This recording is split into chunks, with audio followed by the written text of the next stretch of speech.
कार्यक्रम अन्नदाता सुनने वाले सारे बाण भाइयों ने विनोद भाई की राम राम। किसान भाइयों, आज अन्नदाता कार्यक्रम में चर्चा करेंगे प्रधानमंत्री फसल बीमा योजना पे और चर्चा करेंगे भाइयों आज की नसीहत के तहत मधुमक्खियों के वंशों की देखभाल पे। और भाइयों साथ में लेंगे जानकारी अंतर्राष्ट्रीय मोटा अनाज वर्ष 2023 में श्री अन्न का स्वास्थ्य में उपयोगिता पे। और भाइयों हमेशा की तरह हम अपने कार्यक्रम की शुरुआत कर रहे हैं आज के कृषि प्रश्न थे। और भाइयों आज का जो खेती बाड़ी से जुड़ा प्रश्न है वो है एशिया की दूसरी सबसे बड़ी अनाज मंडी कहाँ पे स्थित है। प्रश्न भाइयों एक बार फिर सुने, एशिया की दूसरी सबसे बड़ी अनाज मंडी कहाँ पे स्थित है। और इस प्रश्न का उत्तर भाइयों SMS के माध्यम से दे सके हैं। और SMS के लिए मोबाइल नंबर है 94 660 21 336। और भाइयों अब करें चर्चा प्रधानमंत्री फसल बीमा योजना। किसान भाइयों, देश के प्रधानमंत्री श्री नरेंद्र मोदी जी ने किसानों के हित खातर और किसानों की भलाई खातर और आमदनी में दुगना करने के खातर जो है प्रधानमंत्री फसल बीमा योजना का शुभारंभ करा है। और इस योजना का शुभारंभ 13 मई 2016 को मध्य प्रदेश के सेरो से किया गया था। और प्रधानमंत्री फसल बीमा योजना के तहत यदि किसी भी किसान भाई की फसल जो है वो ख़राब हो जाए या कोई ऐसी स्थिति आ जाए जिसमें जो है फसल प्राकृतिक रूप से या प्राकृतिक आपदा की वजह से फसल ख़राब हो जाए तो उसमें जो है किसान भाइयों को बीमा कवर देने का प्रावधान इसमें रखा गया है। और हर एक किसान की जो आर्थिक स्थिति है उसको भी ध्यान में रखकर जो इसमें जो प्रीमियम की राशि है वो काफ़ी कम रखी गई है।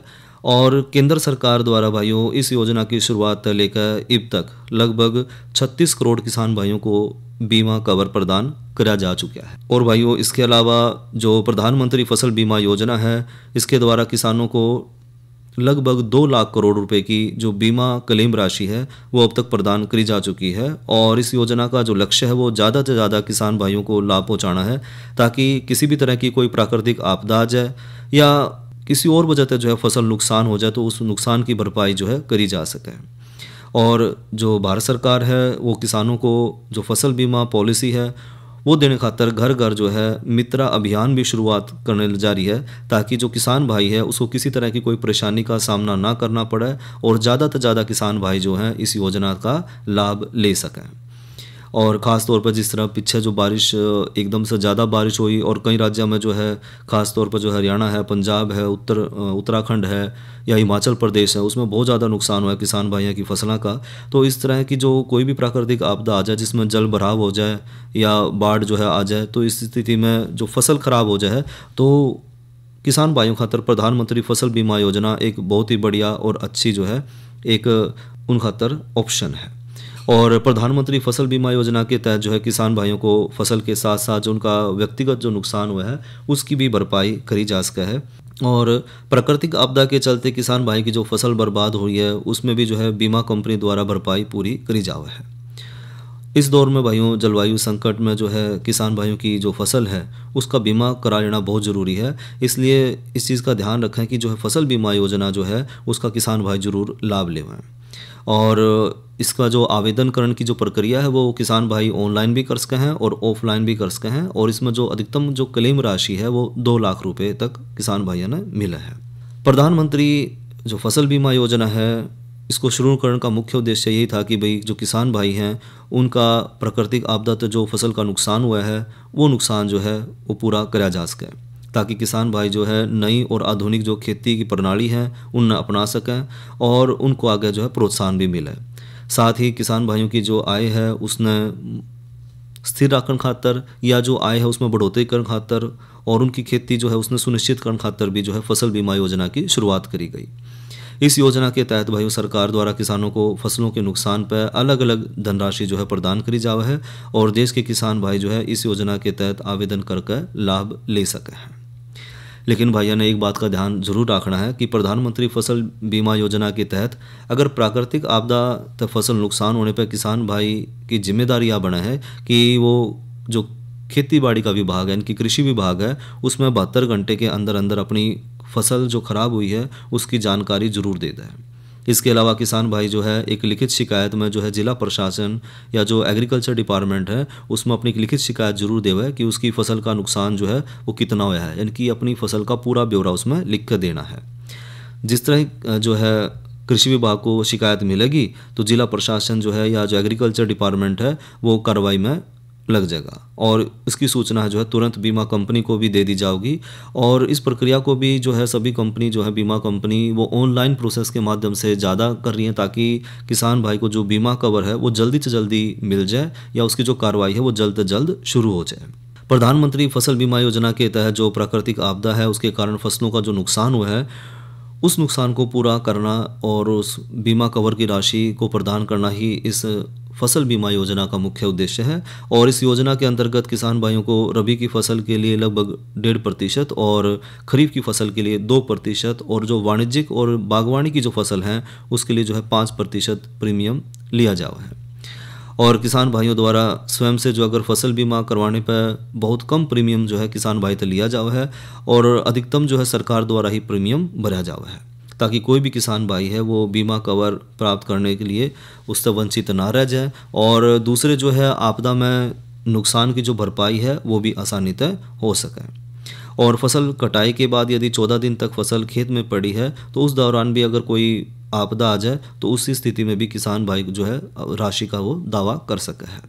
प्रधानमंत्री फसल बीमा योजना में टेक्नोलॉजी का भी भरपूर उपयोग किया जाने लग रहा है ताकि जो बीमा राशि है वो कम से कम समय में किसान भाई तक या उसके अकाउंट में पहुंच जाए।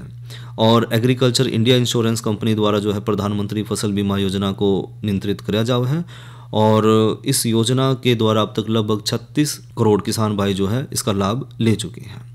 बात करें भाइयों प्रधानमंत्री फसल बीमा योजना में कौन कौन सी फसलें शामिल करी गई हैं तो जो खाद्य फसल है उसमें अनाज है, धान है, गेहूं है, बाजरा है और जो वार्षिक वाणिज्यिक फसल हैं जिस तरह की कपास है, जूट है, गन्ना इसमें शामिल किया गया है। दलहनी फसलों में अरहर है, चना है, मटर और मसूर, सोयाबीन, मूंग, उड़द और लोबिया इसमें शामिल है। और तिलहनी फसलों भाइयों तिल, सरसों, अरंडी, बिनोला है, मूंगफली है, सोयाबीन है, सूरजमुखी, तोरिया, कुसुम, अलसी और नाइजीरियन सीड इसमें शामिल करे गए हैं।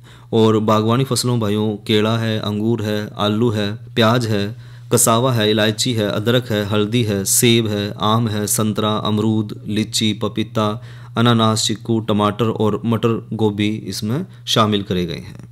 प्रधानमंत्री फसल बीमा योजना खातर भाइयों ऑनलाइन रजिस्ट्रेशन करना है तो उसके लिए भाइयों पहले जो है प्रधानमंत्री फसल बीमा योजना की जो आधिकारिक वेबसाइट है उस पर हमने जाना होगा और जो इसकी आधिकारिक वेबसाइट है भाइयों वो है pmfby.gov.in। तो वेबसाइट पर जाकर भाइयों उसमें वेबसाइट का जो है होम पेज खुल जाएगा और उस होम पेज में भाइयों फार्मर कॉर्नर में जाकर apply for crop insurance your self उसमें जाकर क्लिक करके किसान भाई जो अपना सारा डाटा भर कर उसमें अप्लाई कर सके हैं। और जो किसान भाई ऑनलाइन नहीं कर पा रहे हैं तो वो जो है ऑफलाइन में भी मोड में भी जाकर जो है इसके लिए फॉर्म भर सके हैं। और साथ ही साथ भाइयों जो PMFBY यानी कि प्रधानमंत्री फसल बीमा योजना है उसका मोबाइल ऐप भी किसान भाई डाउनलोड कर सकें अपने फ़ोन में। और इस ऐप के माध्यम से किसान भाई जो है सबसे पहले जो है मोबाइल में अपने ये जो है ऐप डाउनलोड करें और ऐप डाउनलोड करने के बाद जो है उन्होंने उसमें कई तरह की जो है सुविधाएं मिल जाएंगी जिस तरह की किस तरह जो है किसान भाई जो है अपनी जो रजिस्ट्रेशन है वो उसमें आसानी से कर पाओगे, फसल बीमा जो प्रीमियम राशि है वो उसकी जानकारी भी ले पाओगे और फसल के नुकसान का क्लेम और इस प्रकार की जो सारी सेवाएं हैं वो ऐप के माध्यम से ले पाओगे और जो अकाउंट में जो क्लेम का जो पैसा होगा उसकी जानकारी भी सारी जो है वो ऐप के माध्यम से ले पाओगे। या तो भाइयों बात करी प्रधानमंत्री फसल बीमा योजना की। इब करवाऊँ भाइयों का मनोरंजन सुनायो लोकगीत। गीता जी के 10वें अध्याय में न्यू कह गए कृष्ण मुरारी रे अर्जुन दिल की दुतिया दूर करो तुम मानो बात हमारी रे अर्जुन।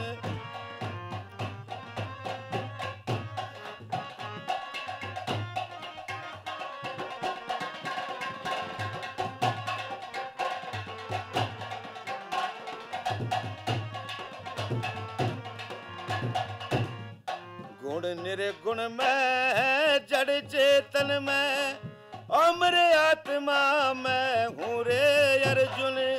चोर जार में निराकार में संत महात्मा में हूँ रे अर्जुन।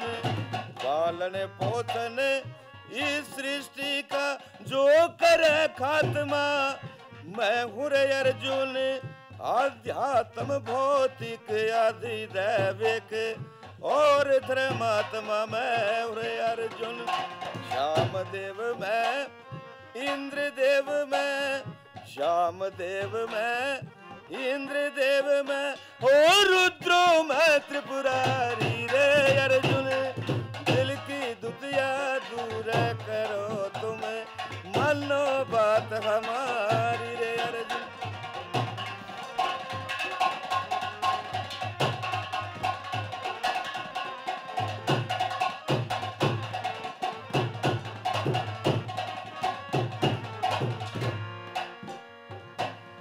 मन में तन में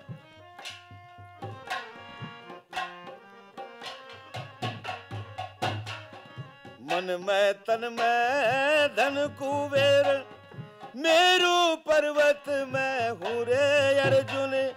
ओम रूप गुरु शुक्र सागर सेना का पति मैं हूँ रे अर्जुन।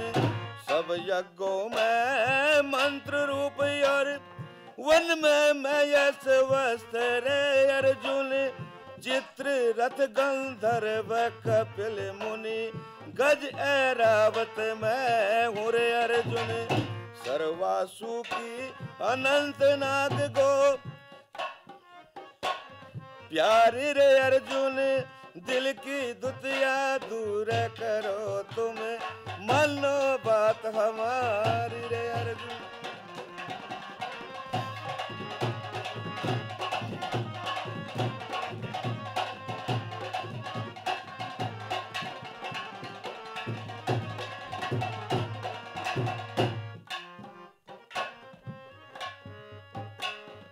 भक्तों में प्रहलाद वर्ण अरिया माँ पितृया मरे अर्जुन।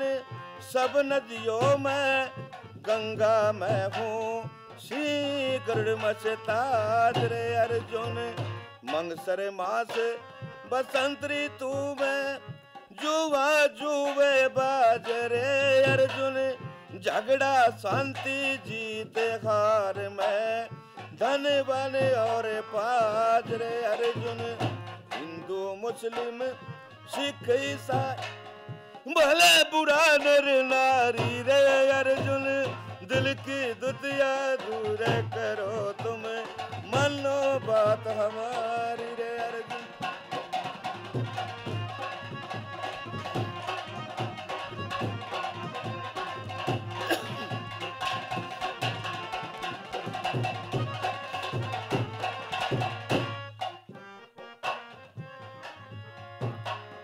तीर्थ आश्रम वर्ण अरण्य गिरि पर्वत सागर वासी रे अर्जुन।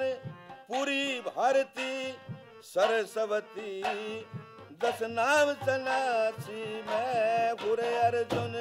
भूमि अग्नि पवन पानी पाताल आकाशी मैं हूँ रे अर्जुन। घट घट वासी आनंद राशि दास उदासी मैं हूँ रे अर्जुन। साधु राम भरम की फंस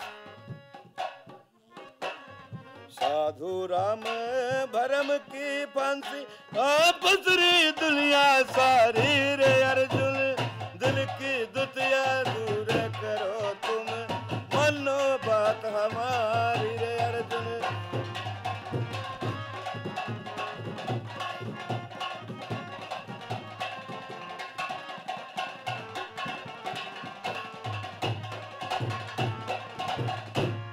ये तो सुना भाइयों ने लोकगीत और गायक कलाकार थे ज्ञानचंद वर्मा।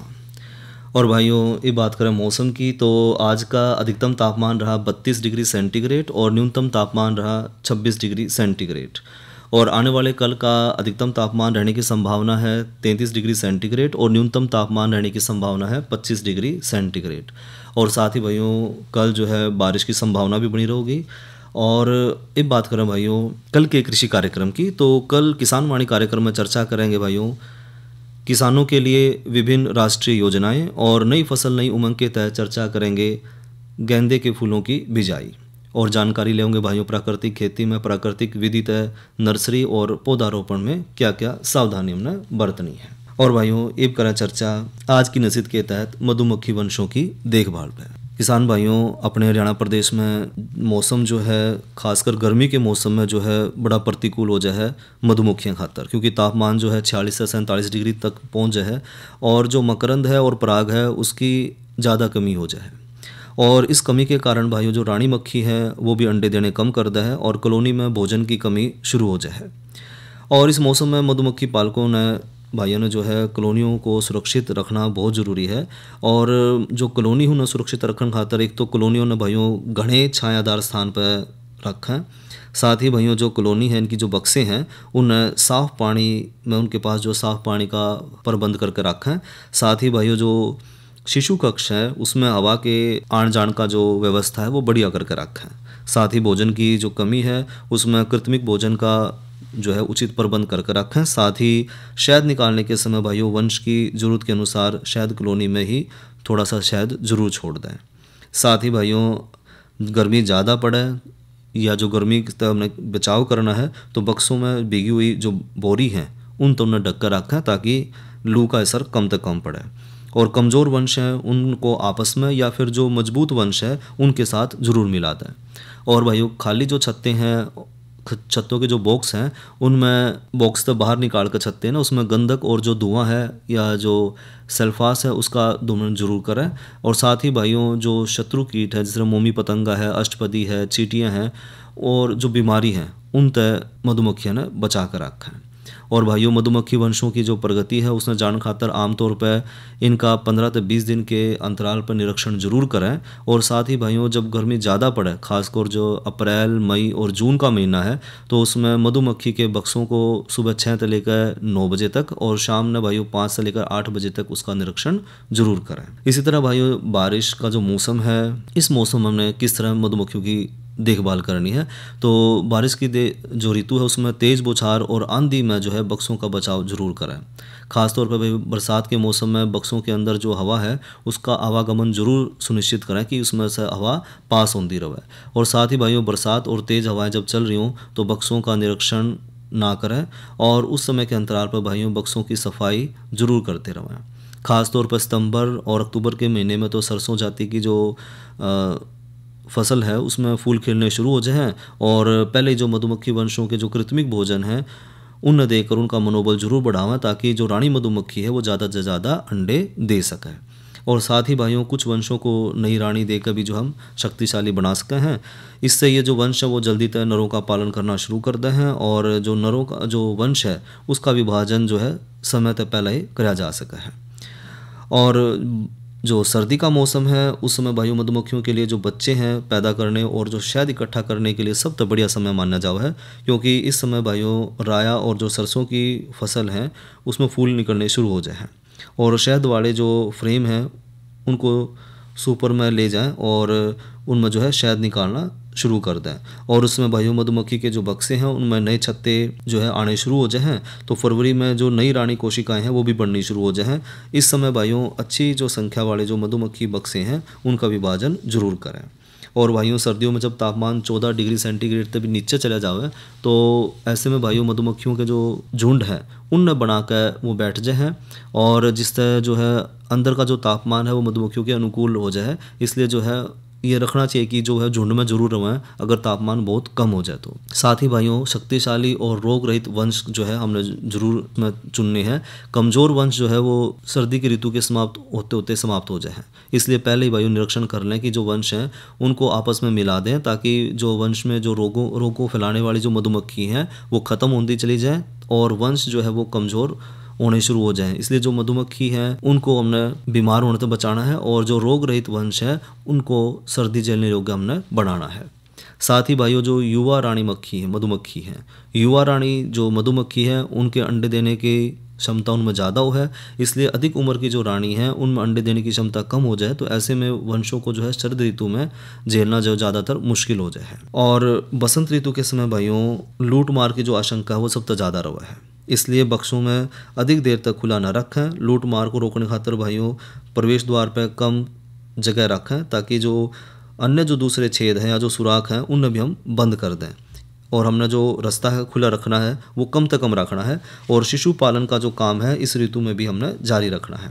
इसलिए भाइयों आवश्यकता अनुसार वंश के और कुछ जो छत्तादार देखकर जो है नए छत्ते जरूर बनवा लें। और इस ऋतु में भाइयों घर छूट और वक्त छूट की जो संभावना वो सबसे ज़्यादा रहा है, तो इसकी रोकथाम खातर उपयुक्त उपाय जरूर करें। तो ये तो भाइयों बात करी कि मधुमक्खी वंशों की हमने गर्मी, सर्दी, बारिश और बसंत के मौसम में किस तरह देखभाल करनी है। और भाइयों एक जानकारी कि किसान भाइयों को किसी भी तरह की कोई खेती बाड़ी से जुड़ी समस्या हो, पशुधन से संबंधित कोई समस्या हो, तो किसान भाई जो हैं वो किसान कॉल सेंटर पर फ़ोन करके अपनी समस्या का समाधान ले सकते हैं। और किसान कॉल सेंटर का नंबर है 1551। और भाइयों अब समय आ गया है कि आज के जो खेती बाड़ी से जुड़ा प्रश्न था उसका जवाब जानने का। एशिया की दूसरी सबसे बड़ी अनाज मंडी कहाँ पर स्थित है, आज का प्रश्न था। तो इसका जो सही उत्तर है वो है कुरुक्षेत्र। और इस प्रश्न का उत्तर दिया है गांव उगाड़ा, जिला अंबाला, हरियाणा से राजेंद्र कुमार, मलकीत कौर, आरती रानी, राघव, हरमन और इनके परिवार के सदस्यों ने। और भाइयों अब चर्चा करें अंतर्राष्ट्रीय मोटा अनाज वर्ष 2023 श्री अन्न का स्वास्थ्य में उपयोगिता पे। भाइयों हम सब जाना है कि जो मोटे अनाज हैं उनका हमारे स्वास्थ्य पे बड़ा सकारात्मक प्रभाव है, यानी कि ये हमारे स्वास्थ्य के लिए बहुत बढ़िया हैं। और श्री अन्न को हम अलग अलग स्वादप्रद रूप में उसमें हम ले सकें हैं, जिस तरह दलिया है, समुद्दी है, सूप है, सलाद है या दूसरे व्यंजन हैं, उनके साथ श्री अन्न को चावल है, गेहूं या जो अन्य अनाज है उनके स्थान पर भी हम इसमें इस्तेमाल कर सकें हैं। श्री अन्न भाइयों उबाल कर, भून कर, रोटी बना कर या दलिया बना कर या किसी अन्य व्यंजन में डालकर भी हम इसमें खा सकें हैं। और श्री अन्न का सेवन करने तो भाइयों शरीर को ऊर्जा भी मिला है, पाचन तंत्र हमारा मजबूत हुआ है, साथ ही जो हृदय रोग है, डायबिटीज़ है, कैंसर है और जो दूसरी बीमारियों का जो जोखिम है वो भी कम से कम हो जाए। और बात करें श्री अन्न में जो दलिया है उसके लाभ के हैं, तो श्री अन्न दलिया एक पौष्टिक और स्वादिष्ट नाश्ता भी है। और इसे बनाने के लिए भाइयों श्री अन्न को दूध या जो पानी में उबाल लें और इसमें अपनी पसंदीदा जो फल हैं या जो सूखे मेवे हैं वो भी हम इसमें डाल सके हैं और इससे जो है पोषण की मात्रा भी बढ़ जाए। श्री अन्न समूदी एक स्वस्थ और पौष्टिक पेय पदार्थ है। इसको बनाने के लिए भाइयों श्री अन्न को दूध, दही या जो फल हैं उनका जो रस है उसमें हम डाल कर जो है इसमें बना सके हैं। साथ ही श्री अन्न सूप है। श्री अन्न सूप एक स्वादिष्ट और गर्म व्यंजन है। इसे बनाने खातिर भाइयों श्री अन्न को सब्जियों या जो भाई जो है मछलियाँ खाते हैं मछली के साथ भी इसमें उबाल के ले सके हैं। और श्री अन्न सलाद एक स्वस्थ और पौष्टिक भोजन है। इसे बनाने के लिए भाइयों श्री अन्न को सलाद के पत्तों, सब्जियों और फलों और जो सूखे मेवे हैं उनके साथ मिलाकर हम ले सके हैं। और वर्ष 2022-23 में श्री अन्न यानी कि जो पोषक भोजन है उसका उत्पादन लगभग 527.26 लाख टन ये अनुमानित है। और पिछले वर्ष के उत्पादन की तुलना में ये लगभग 16.25 टन ज़्यादा है। और भारत में तो भाइयों श्री अन्न का सबसे बड़ा उत्पादन राज्य जो है वो मध्य प्रदेश है, जो देश के लगभग कुल 30% ज़्यादा श्री अन्न का उत्पादन करे है। और इसमें जो मुख्य उत्पादक राज्य है वो राजस्थान है, उत्तर प्रदेश है, हरियाणा है, महाराष्ट्र है, कर्नाटक है, तमिलनाडु है, आंध्र प्रदेश है, बिहार है, छत्तीसगढ़ है, झारखंड है और उड़ीसा इसमें शामिल है भाइयों। और श्री अन्न का उत्पादन भारत के जो ग्रामीण क्षेत्र हैं उसमें आय का एक बहुत बढ़िया स्रोत भी है, क्योंकि जो श्री अन्न है मोटे अनाज है उसमें एक तो पानी की खपत बहुत कम है, कम मेहनत करके और जो है कम लागत तय जो है हम श्री अन्न का उत्पादन कर सके हैं। तो वो किसान भाई जिनकी ज़मीन कम है या जो जिनके पास साधन कम है, तो वो श्री अन्न का उत्पादन आसानी तय कर सके हैं। और भाइयों, ये देश की जो खाद्य सुरक्षा के लिए भी बहुत ज़रूरी है, क्योंकि इसमें पोषक तत्व और जो खनिज तत्व हैं उनकी भरमार है, जो हमारे स्वास्थ्य खातिर भी बहुत ज़्यादा ज़रूरी है। क्योंकि श्री अन्न के बहुत ज़्यादा फ़ायदे, जिस तरह की हृदय स्वास्थ्य है, इससे हमारा जो है, क्योंकि इसमें भरपूर मात्रा में फाइबर मौजूद हो है, जो कोलेस्ट्रॉल के स्तर को कम करके जो शरीर में रक्त है उसका गाढ़ापन कम करे है। इससे जो दिल के रोग है उसका जोखिम कम हो जाए। और मधुमेह में भी जो है श्री अन्न में उपस्थित जो पोषक तत्व हैं वो खून के अंदर के जो शर्करा की मात्रा है उसने कम करा है, जिससे मधुमेह का जोखिम है वो कम हो जाए। साथ ही साथ भाइयों, श्री अन्न में कैलोरी की मात्रा कम हुआ है और फाइबर की मात्रा ज़्यादा होने की वजह से ये जो वज़न है उसने भी कम करने में मदद करा है, मोटापा कम करने में हमारी मदद करा है।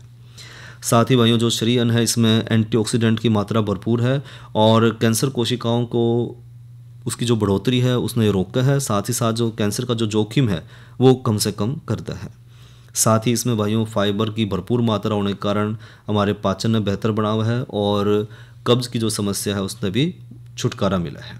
साथ ही भाइयों, जो पाचन संबंधी समस्या है उसमें भी श्री अन्न बहुत लाभकर है, क्योंकि इसमें फाइबर की मात्रा भरपूर होने के कारण इससे आंतों की सफाई अच्छी तरह से हो जाए और पाचन जो है वो बेहतर हो है, बढ़िया हुआ है।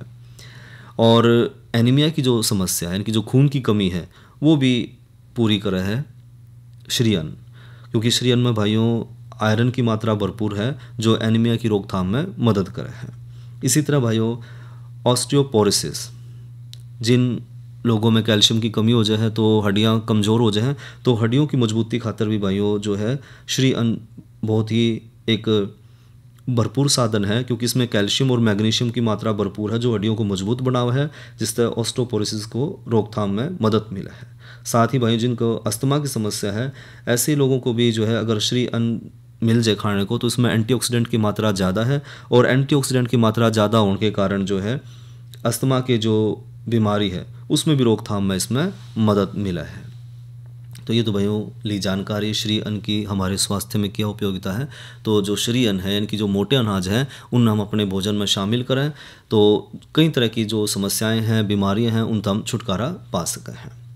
कार्यक्रम अन्नदाता का समय यहीं तक। इसी के साथ भाइयों अपने भाई विनोद ने दो इजाज़त। अच्छा भाइयों, राम राम।